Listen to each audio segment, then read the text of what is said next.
ল্যাকরা pattern সফটওয়্যারে কাজ করতে হলে শুরুতেই আপনাকে একটা ফোল্ডার বানিয়ে নিতে হবে। রাইট বাটন ক্লিক করে নিউ থেকে ফোল্ডারে আপনারা যে ফাইলে যে স্টাইল নাম্বার থাকবে সেই স্টাইল নাম্বারটা দিয়ে দিবেন বোঝার জন্য। আমি যেমন এক্সাম্পল দিয়ে দিলাম ক্যাড স্কিল ডেভেলপমেন্ট, একটা নাম দিয়ে দিবেন আপনারা যে নামে প্যাটার্নটা করবেন।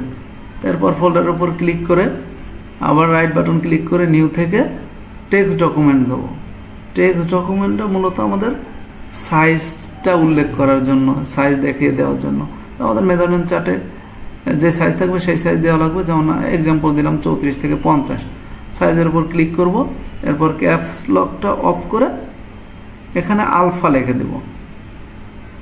তো আলফা লেখার পরে ইন্টার দিয়ে আমরা যে 34 থেকে 50 সাইজটা করছিলাম সেই সাইজগুলো লিখে দেবো। 34, 36, এরপর 38।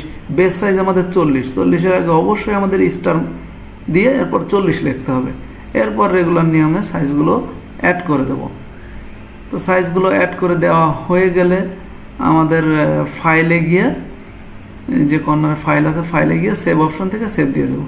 প্রাথমিক অবস্থায় আমাদের ফোল্ডার বানানোর কাজ শেষ। এরপর আমরা প্যাটার্ন ফোল্ডারে ঢুকবো।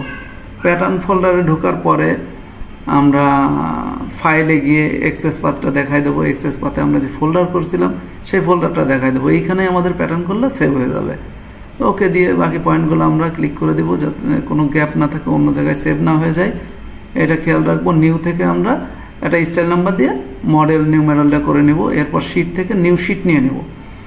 নিউ শিট নিয়ে ডিসপ্লে থেকে টাইটেল ব্লকটা ওপেন করে দেব, সাইজটা ওপেন করে দেব।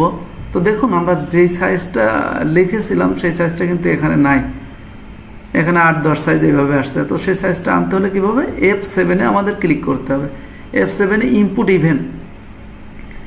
ইভেনে ক্লিক করে আমাদের সাইজের উপর ক্লিক করলে ইয়েস দিলে এরপর দেখবেন আমাদের সেই ফোল্ডারটা চাবে। কোথায় আমাদের ফোল্ডারটা, ক্যাড স্কিল ডেভেলপমেন্ট, এই যে এখানে এই যে সাইজটা আমরা ক্লিক করে দিলেই দেখবেন যে সাইজটা চলে আসছে কত সুন্দরভাবে। তো এই ছিল আমাদের আজকের ভিডিও, সঠিক নিয়মে কিভাবে একটা ফোল্ডার তৈরি করা যায়। তো বন্ধুরা ভালো লাগলে অন্যদেরকে দেখার সুযোগ করে দিবেন।